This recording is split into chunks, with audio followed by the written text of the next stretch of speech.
Magandang araw po sa ating lahat. So bago tayo magpatuloy, tayo po munang lahat ay manalangin. Banal at mahabaging Diyos Ama na sa amin po ay nagmahal ng labis at tumubos sa lahat ng aming mga kasalanan, maraming salamat po Panginoon sa iyong napakadakilang pag-ibig at biyaya na bagaman kami mga suwail, lapastangan at mapaghimagsik at namuhay po kami sa kasalanan, inibig mo po kami ng labis at kinahabagan mo po ang bawat isa po sa amin at tinubos sa aming mga kasalanan sa pamamagitan po ng pagsugo sa Panginoong Hesus na siya nagbayad ng lahat ng kabayaran ng aming mga kasalanan. Kaya maraming salamat po Panginoon. Panginoong Diyos, sa mga sandali pong ito, sa aming pong pag-aaral ng iyong salita, dalangin ko po Panginoon ang iyong pag-iingat at paggabay sa bawat isa po sa amin. At pakiusap, ituro mo po sa amin ang iyong salita sa pamamagitan po ng Espiritu Santo nang sa gayon maunawaan po namin ito at masunod namin ang iyong kalooban, Panginoon.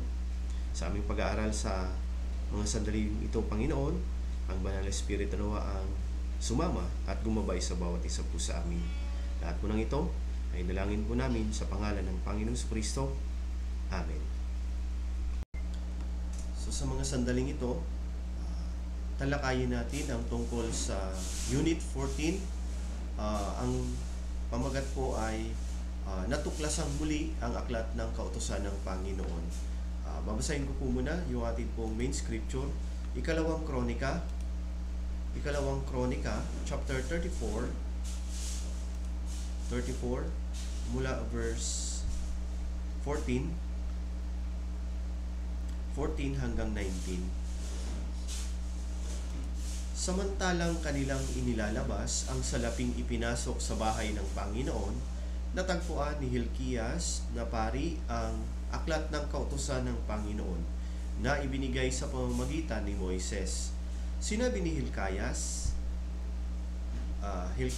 kay Safan na kalihim, aking natagpuan ang aklat ng kautusan sa bahay ng Panginoon at ibinigay ni Hilkias ang aklat kay Safan. Dinala ni Safan ang aklat sa hari at bukod dito'y iniulat pa sa hari. Lahat ng ipinamahala sa iyong mga lingkod ay kanilang ginagawa. Kanilang kinuhang lahat ang salaping natagpuan sa bahay ng Panginoon at ibinigay ito sa kamay ng mga tagapamahala at mga manggagawa. At sinabi ni Safan sa nakalihim sa hari, si Hilkias na pari ay nagbigay sa akin ng isang aklat at binasa ito ni Safan sa harapan ng hari. Nang marinig ng hari ang mga salita ng kautusan, pinunit niya ang kanyang suot. So sa paksang ito, pag-aralan natin ang tungkol sa reforma o pagbabagong ginawa ni Haring Josias sa Juda. Ang pagbabago sa ating buhay, pananampalataya, ay magagawa rin sa pamamagitan ng pagtuklas o pagsunod sa salita ng Diyos. Kaya dapat tayong higit na magsikap na mag-aral na at matuto ng salita ng Diyos. Ngayon, tingnan po muna natin yung background tungkol kay Haring Josias. Sa ikalawang hari, tingnan po muna natin. Ikalawang hari, chapter 21, mula verse 1. Verse 1 at verse 2, si Manases ay 12 taon nang magsimulang maghari at siya'y naghari sa loob ng 55 taon sa Jerusalem. Ang pangalan ng kanyang ina ay Hepsiba. Siya'y gumawa ng masama sa paningin ng Panginoon ayon sa mga karumal-dumal na gawain sa mga bansang pinalayas ng Panginoon sa harapan ng mga anak ni Israel. Sa verse 9,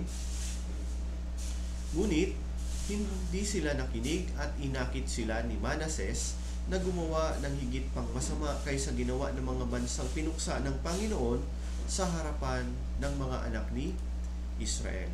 Si Haring Manases, siya po ang lolo ni Haring Josias. At naghari si Manases sa Juda sa loob ng 55 taon. At ayon sa Biblia, siya ay isa sa masamang hari ng Juda.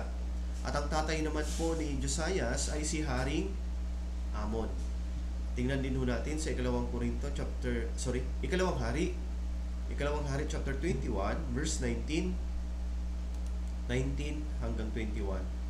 Si Amon ay 22 taon nang siya'y magsimulang maghari at siya'y naghari sa loob ng 2 taon sa Jerusalem. Ang pangalan ng kanyang ina ay Mezolimeth na anak ni Harus na taga Jotba. Siya'y gumawa ng kasamaan sa paningin ng Panginoon gaya ng ginawa ni Manases na kanyang ama. At siya'y lumakad sa lahat ng landas na nilakaran ng kanyang ama at naglingkod sa mga Diyos-Diyosan na pinaglingkuran ng kanyang ama at sinamba niya ang mga iyon. So, gaya po ng kanyang ama na si Manases, si Amon po ay masamang hari din sa Juda. Pinaglingkuran niya ang mga Diyos-Diyosan ng kanyang ama. Bagaman si Josias po ay mula sa masamang hari, ang kanyang lolo ay si Manases at ang kanyang tatay ay si Amon, pero hindi niya ginawa kung ano ang ginawa ng kanyang mga ninuno. Nang siya'y 16 na taong gulang pa lamang, kanyang pinasimulang hanapin ang Panginoon. Ginawa niya kung ano ang matuwid sa paningin ng Diyos. Siya ay namuhay na nakasentro sa Diyos, malayo sa masamang impluensya ng kanyang mga ninuno. Bagaman ang kanyang mga ninuno ay masasama, pero si Haring Josias ay naging isang magandang halimbawa ng pagsunod na hinahanap ang kalooban ng Diyos na hindi naaapektuhan ng kanyang pinagmulan. Tayong mga tao, kung titingnan natin, tayo pong mga tao ay mayroon tayong kalayaang mamili. Piliin kung maging mabuti o maging masama. Si Josias ay napapaligiran po siya ng mga taong sumasamba sa Diyos-Diyosan at nakikita niya ang mga masasamang bagay na ginagawa ng mga tao. Subalit, mas pinili ni Josias na hanapin ang Diyos ni David na kanyang ninuno. Kaya nga, dapat nating maunawaan sa ating Christian life, dapat tayong gumawa ng kabutihan sa mata ng Panginoon ayon sa paningin ng Diyos. Kaya balikan ho natin sa Ikalawang Korinto chapter 34. Ikalawang Korinto chapter 34 mula verse 1 at verse 2. Verse 1 at verse 2. Si Josias ay 8 taong gulang nang siya'y magsimulang maghari, at siya'y naghari ng 31 taon sa Jerusalem. Kanyang ginawa ang matuwid sa paningin ng Panginoon at lumakad sa mga landas ni David na kanyang ninuno, at hindi siya lumiko sa kanan o sa kaliwa.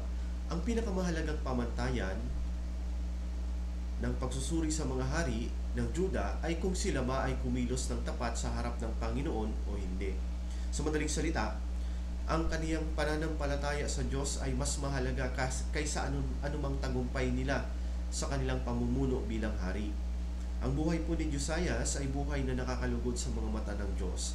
Gaya po nito, ang buhay Kristiyano ay sinusuri po ayon sa paningin ng Panginoon at hindi ayon sa mata ng mga tao. Gaya po ng binanggit sa unang Korinto chapter 4 verse 3. Unang Korinto chapter 4 verse 3 at verse 4. Subalit para sa akin ay isang napakaliit na bagay na ako'y hatulan ninyo o alinmang hukuman ng tao. Ako man ay hindi humahatol sa aking sarili, sapagkat wala akong nalalamang anumang laban sa aking sarili, bagaman hindi sa ako'y napawalang sala, kundi ang humahatol sa akin ay ang Panginoon. Para kay Apostol Pablo po, ang paghahatol ng Diyos ay mas mahalaga kaysa sa paghahatol ng mga tao. Kaya nga po, itinuring niyang napakaliit na bagay lamang kung siya'y hinahatulan ng mga tao. Brothers and sisters, sa ganitong paraan, kung itinuturing natin na mas mahalaga ang paghatol ng Diyos kaysa sa paghatol ng tao, hindi tayo mag-aalala sa mga sasabihin ng mga tao o sa kanilang panghuhusgaman. Gaya po ni Apostol Pablo, dahil sa mga panghuhusga o paghahatol ng mga tao, tiningnan niya ang kanyang sarili at pagkatapos, ipinagkatiwala niya ang lahat sa Panginoon. Ganito po dapat ang ating gawin kapag nakakarinig tayo ng mga panghuhusga mula sa ibang mga tao. Tingnan natin ang ating mga sarili at pagbulayan ang sarili. Kung may mali nga sa atin, dapat tayong magsisi at magpakumbaba. At kung walang problema, ipagkatiwala natin ang lahat sa Diyos. Sa unang Tesalonica, chapter 2, verse 4, kundi kung paanong kami minarapat ng Diyos na pagkatiwalaan ng Ebanghelyo, ay gayon kami nagsasalita, hindi upang bigyan ng lugod ang mga tao, kundi ang Diyos na sumusuri sa aming mga puso. Kaya hindi mahalaga po kung ano ang tingin sa atin ng tao, kundi ang pinakamahalaga ay kung namumuhay ba tayo ng maayos na buhay Kristiyano sa paningin ng Diyos. Kailangang magkaroon tayo ng saloobin na laging kinikilala ang ating sarili sa harap ng Diyos, hindi sa harap ng mga tao. Kung lagi nating kinikilala ang ating sarili sa harap ng Diyos, sisikapin po talaga natin na maging maayos ang ating Christian life, ang ating buhay pananampalataya. Alam po ba ninyo yung salitang coram Deo? Ito po ay Latin word. Ang ibig sabihin ay ng salitang coram ay sa harap, harap. At ang Deo ay Diyos. Ibig sabihin ng mga salitang ito sa harap ng Diyos. Sa madaling sabi, dapat lamang na luwalhatiin natin ang Diyos. Ang paraan ng ating pamumuhay ay dapat niluluwalhati ang Diyos, namumuhay sa ilalim ng autoridad ng Diyos, namumuhay sa Diyos, sa mga mata ng Panginoon. Ito po ang buhay na ikinabubuhay natin na hinahanap ang mabuti at perpektong kalooban ng Diyos sa kanyang harapan, hindi sa harapan ng mga tao o sa harap man ng sanlibutan. Gaya po ng binanggit sa Roma chapter 12 verse 2, huwag ninyong tularan ang sanlibutang ito, kundi magbago kayo sa pamamagitan ng pagbabago ng inyong pag-iisip upang mapatunayan ninyo kung alin ang mabuti, kasiyasiya at lubos na kalooban ng Diyos. Para sa ating mga Kristiyano na nabubuhay sa panahong ito, ang totoong coram Deo na buhay, ito po ay buhay na nasa atensyon ng Panginoon. Sa mga mata ng Diyos, nabubuhay tayo ng may takot sa Diyos. Hindi ito ang takot na mapunta sa impyerno, kundi ito yung paggalang sa Diyos. Nabubuhay tayo na nagtitiwala sa Diyos na laging kasama natin. At nabubuhay tayo na ang pananampalataya ay hindi nababago sa harap ng Diyos o sa harap man ng mga tao. Ito po ang buhay na iniingatan ng Diyos. Kaya, ano po ba yung ginawa ni Haring Josias dahil siya ay nagkaroon ng buhay na nakasentro lamang sa Diyos? Nang siya po ay nasa 20 taong gulang, ito po yung unang pagbabago na kanyang ginawa. Tingnan natin sa ikalawang Kronika chapter 34 verse 3 to 4. 34 verse 3 to 4. Ikalawang Kronika 34 verse 3 to 4. 3 to 4. Sapagkat sa 18 taon ng kanyang paghahari, samantalang siya'y bata pa, kanyang pinasimulang hanapin ang Diyos ni David na kanyang ninuno. At sa 12 taon ay kanyang pinasimulang linisin ang Juda sa Jerusalem sa matataas na dako, sa mga sagradong poste, mga larawang inukit, at mga larawang hinulma. Verse 4, at kanilang winasak ang mga dambana ng mga Baal sa kanyang harapan, at kanyang ibinagsak ang mga dambana ng insenso na nasa ibabaw nila. Ang mga sagradong poste, mga larawang inukit at mga larawang hinulma ay kanyang pinagpuputol-putol, dinurog at isinabog sa mga libingan na naghandog sa kanila. At tingnan din natin verse 6 at verse 7. 6 at 7. At sa mga bayan ng Manases, Ephraim at Simeon hanggang sa Neftali, sa kanilang mga guho sa palibot, ay kanyang winasak ang mga dambana at dinurog ang mga sagradong poste at mga larawang inukit hanggang maging alabok, at pinagpuputol-putol ang lahat ng dambana ng insenso sa buong lupain ng Israel. Pagkatapos ay bumalik siya sa Jerusalem. Isinagawa po ni Haring Josias ang malawakang paglilinis sa Juda sa pamamagitan po ng pagwasak sa mga Diyos-Diyosan na nakakalat sa buong lupain ng Israel. Gaya po nito, kung nais natin na makapagpatuloy sa daan ng Panginoon na inilagay sa ating harapan, at kung tayo ay nagnanais na mapanumbalik ang ating fellowship sa Diyos, mahalaga muna na alisin sa ating buhay ang mga kasalanang pagsamba sa mga Diyos-Diyosan. Sa Unit 26, noong nakaraang taon, pinag-aralan natin ang tungkol sa kung ano ang mga Diyos-Diyosan na mayroon ng Kristiyano.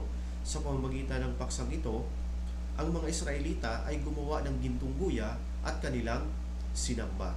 Tayong mga Kristiyanong ligtas, tayong mga born again, hindi na tayo sumasamba sa mga larawang inanyuan at mga inukit na rebulto. Subalit, mayroon pa rin mga Diyos-Diyosan sa atin. Ano-ano mga Diyos-Diyosan ng mga ligtas na? Ito po yung kasiyahan ng laman, pag-iimbot, yung sarili, at maging yung pagsisinungaling. Kung sa ating buhay ay may mga bagay tayong pinahalagahan ng higit kaysa sa Diyos, kung sa ating buhay ay may mga taong mas pinahalaga natin ng higit kaysa sa Diyos, tandaan po natin, ang ating pananampalataya ay hindi lalago bagaman nakikinig tayo ng salita ng Diyos. Brothers and sisters, dapat po natin itong alisin, itapon at talikuran. Sa Hosea chapter 24 verse 24, ngayon ngay matakot kayo sa Panginoon at paglingkuran ninyo siya sa katapatan at katotohanan. At sa Colossians chapter 3 verse 5, patayin ninyo ang anumang makalupa na nasa inyo, pakikiapid, karumihan, masamang pita, masamang pagnanasa, at kasakiman na ito'y pagsamba sa mga Diyos-Diyosan. At sa unang Juan chapter 5 verse 21, sabi po, mga munting anak, lumayo kayo sa mga Diyos-Diyosan. At tingnan natin yung kasunod na ginawa ni Haring Josias pagkatapos niyang wasakin ang mga Diyos-Diyosan. Balikan ho natin, ikalawang Kronika, chapter 34, verse 8. Sa 18 taon ng kanyang paghahari, nang kanyang malinis na ang lupain at ang bahay, ay kanyang sinugo si Safan na anak ni Azalia at si Maasiyas na tagapamahala ng lungsod at si Joa na anak ni Joahaz na tagapagtala upang kumpunihin ang bahay ng Panginoon niyang Diyos. Sinunod po niyang gawin ang pagkukumpuni ng bahay ng Panginoon. Pagkatapos pong linisin ni Haring Josias ang buong Israel mula sa mga Diyos-Diyosan, nang siya po ay 26 na taong gulang na, sinimulan niyang kumpunihin ang templo ng Diyos. Ang templo, ito po ay ang lugar kung saan nananahan ang Diyos. Ito ang lugar kung saan nakakatagpo ang Diyos. Ito po yung lugar kung saan pinaglilingkuran ang Diyos. At ito po ang lugar kung saan natatanggap o matatanggap ang pagpapala ng Diyos. Nilinis ni Haring Josias ang buong lupain sa loob ng 6 na taon at kinumpuno niya ang templo ng Diyos ng buong sikap at may determinasyon at buhay na nakatuon lamang sa Diyos. Bilang mga Kristiyano, kung nais nating magkaroon ng buhay na nakatuon lamang sa Diyos, buhay na nakasentro sa Diyos, dapat nating kumpunihin o ayusin ang ating relasyon sa Diyos pagkatapos na alisin ang mga Diyos-Diyosan sa ating buhay. Makikita po natin dito ang proseso upang magkaroon ng pagbabago sa ating buhay pananampalataya, gaya po ng pagbabagong ginawa ni Josiah sa buong lupain ng Juda. Sa unang Samuel chapter 7 verse 3, nagsalita si Samuel sa buong sambahayan ng Israel, kung kayo'y nanunumbalik sa Panginoon ng inyong buong puso, ay inyo nga ang alisin ang ibang mga Diyos at ang mga Astarot na nasa inyo. Ituon ninyo ang inyong mga puso sa Panginoon at sa Kanya lamang kayo maglingkod at ililigtas niya kayo sa kamay ng mga Filisteo. Opo, ito po yung buhay na nagnanais na magkaroon ng maayos na relasyon sa Diyos. At sunod po, pagkatapos pong linisin at kumpunihin ni Haring Josias yung bahay ng Panginoon, ang templo ng Panginoon, doon po niya natagpuan ang aklat ng kautusan, ang aklat ng kautusan ng Panginoon. So, sa ikalawang Kronika, chapter 34, verse 14, samantalang kanilang inilalabas ang salaping ipinasok sa bahay ng Panginoon, natagpuan ni Hilkias na pari ang aklat ng kautusan ng Panginoon na ibinigay sa pamamagitan ni Moises. So bakit po natagpuan ang aklat ng kautusan ng Panginoon sa panahon ni Haring Josias? Ito po ay dahil si Haring Josias ay ginawa ang kalooban ng Diyos upang magkaroon ng buhay na nakatuon lamang sa Diyos.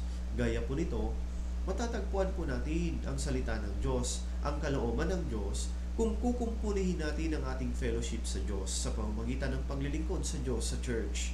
Paano po ba nagiging maliwanag sa atin ang salita ng Diyos? Paano po ba natin nauunawaan ang salita ng Diyos kapag atin pong nagagampanan ang tungkulin, ang salita ng Diyos ay napupukaw sa ating puso at malinaw natin itong nauunawaan. Pero kung hindi natin nagagawang maglingkod at magsakripisyo, hindi natin matatagpuan ang aklat ng kautusan ng Panginoon. Ang mga brothers and sisters na nakikibahagi sa church ng may katapatan at ginagawa ang tungkulin ng buong puso, natatagpuan po talaga nila ang aklat ng kautusan ng Panginoon. Bagaman nagpapabalik-balik tayo sa church tuwing linggo na walang pagnanais na pumpunihin ang fellowship sa Diyos, tiyak po na darating ang araw, aalis ka sa church. Huwag po natin itong hayaang mangyari sa ating buhay pananampalataya. Ngayon, ano po ba ang saloobin upang maunawaan ng salita? Una, dapat walang nakatagong mga kasalanan. Dapat tayong maging malinis. Sa Daniel chapter 12 verse 10, marami ang dadalisayin, lilinisin at papuputiin, ngunit ang masama ay magpapatuloy sa paggawa ng kasamaan. Walang sinuman sa masasama ang makakaunawa, ngunit ang mga pantas ay makakaunawa. Sabi po, walang sinuman sa masasama ang makakaunawa. Sino po itong masasama?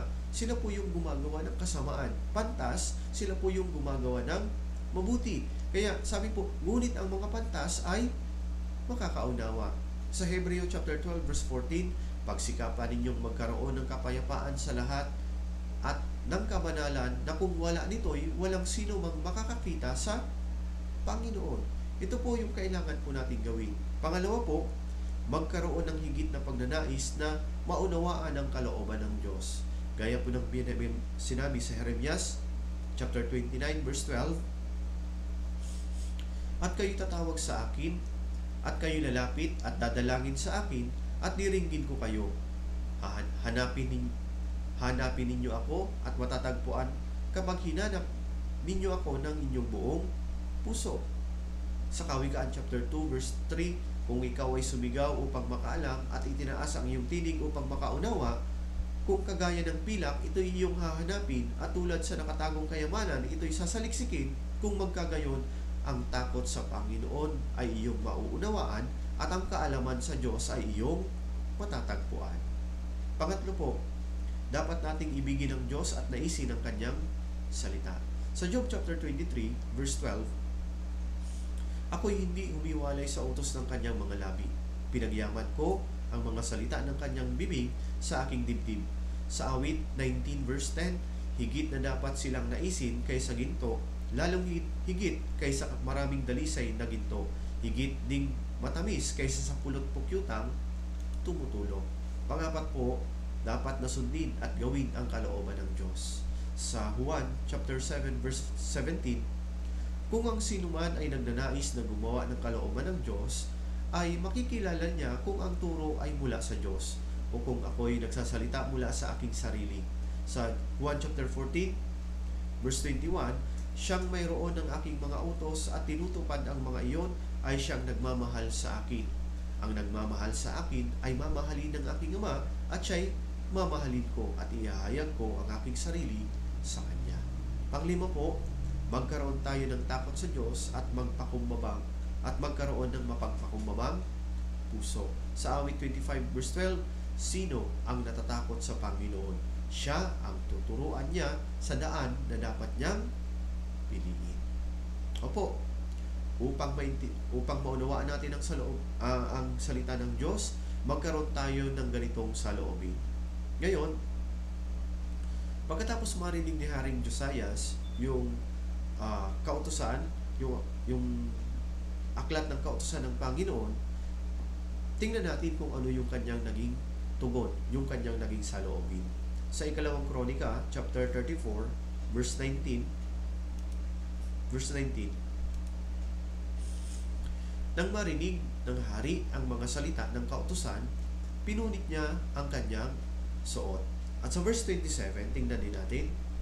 Verse 27, sapagkat ang iyong puso ay nagsisi at ikaw ay nagpakumbaba sa harapan ng Diyos ng iyong marinig ang kanyang mga salita laban sa dakong ito at sa mga mamamayan nito, at ikaw ay nagpakumbaba sa harapan ko at pinunit mo ang iyong suot at umiyak ka sa harapan ko.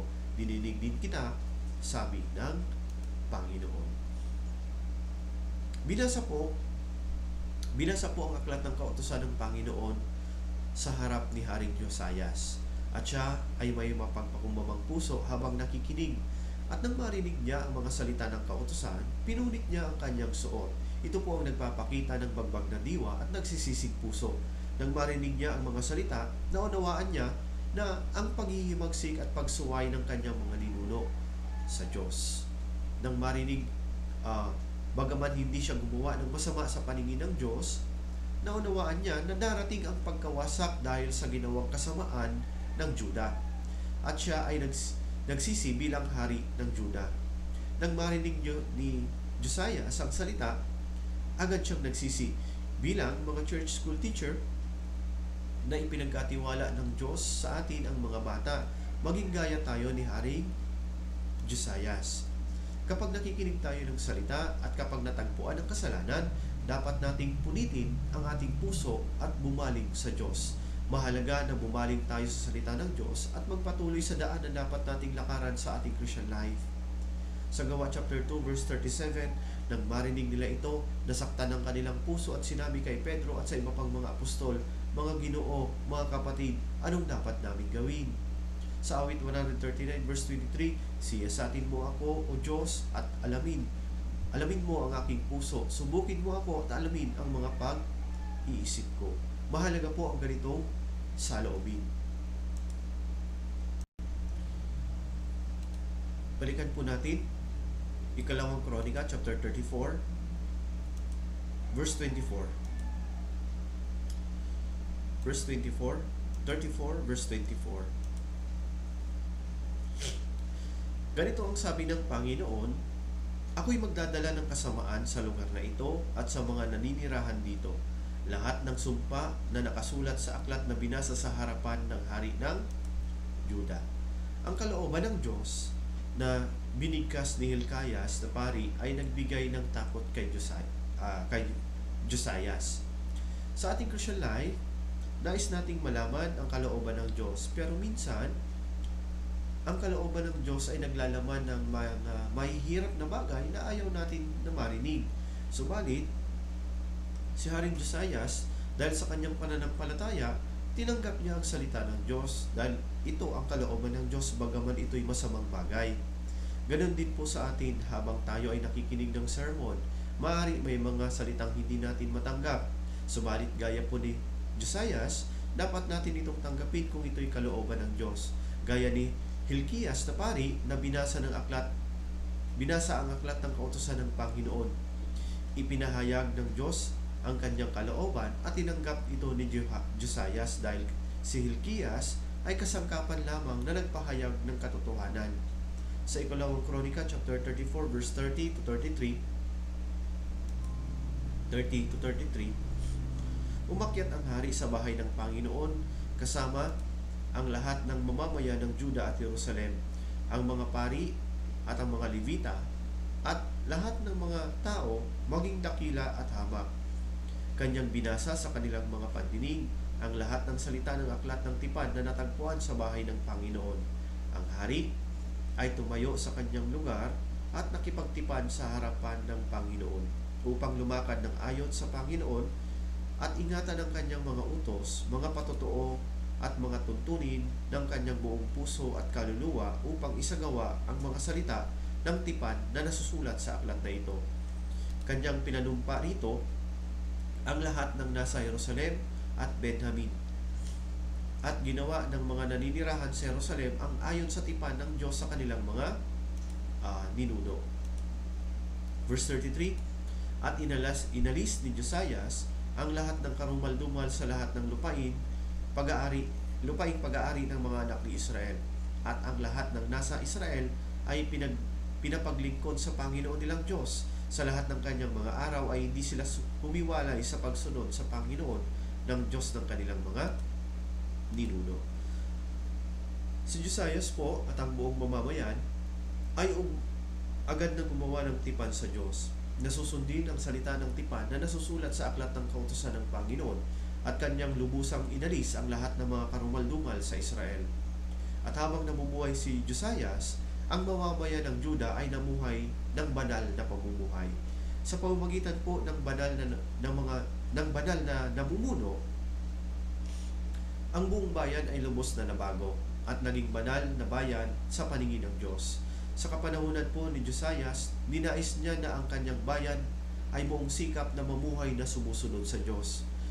Ang isang bansa na nakatakdang wasakin ng Diyos dahil sa kanilang kasalanan, subalit si Josias ay lubos na niniwala sa kalooban ng Diyos kung bakit siya naging hari ng Juda.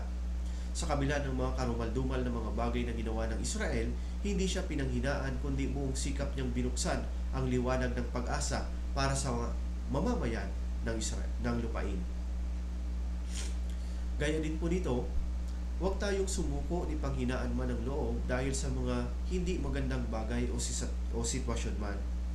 Kundi, buong sikap nating gawin ang lahat ng ating makakaya upang magkaroon ng maayos na buhay pananampalataya sa harap ng Diyos. Bagaman tayo ay nasa hindi magandang kalagayan, magtiwala lamang tayo sa Diyos na siyang gagawa ng mga dakilang bagay sa pamamagitan natin at maging tapat tayo sa tungkulin na ipinagkatiwala sa atin. Kaya, yung sunod po na ginawa ni Josias sa ikalawang Kronika chapter 35 verse 17 verse 1 muna. Verse 1, nagdiwang si Josias sa Jerusalem ng isang Paskwa sa Panginoon at kanilang kinatay ang kordero ng Paskwa sa ika-14 na araw ng unang buwan. Verse 17 hanggang 19, ang mga anak ni Israel na naroon ay nagdiwang ng Paskwa ng panahong iyon at ng kapistahan ng tinapay na walang pampaalsa sa loob ng 7 araw. Walang Paskwa na gaya nito ang ipinagdiwang sa Israel mula sa mga araw ni Propeta Samuel. Walang sino man sa mga hari ng Israel ang nagdiwang ng gayong Paskwa na gaya ng ipinagdiwang ni Josias, ng mga pari, ng mga Levita, ng buong Juda at Israel na naroon at ng lahat ng naninirahan sa Jerusalem. Nang ika-18 taon ng paghahari ni Josias, ipinagdiwang ang Paskwang ito. Ang pagdiriwang ng Paskwa ay hindi nagawa ng mahabang panahon dahil sa kasamaan ng mga hari ng Juda. Dahil sa kasalanan ng Israel, hindi nila naipagdiwang ang Paskwa.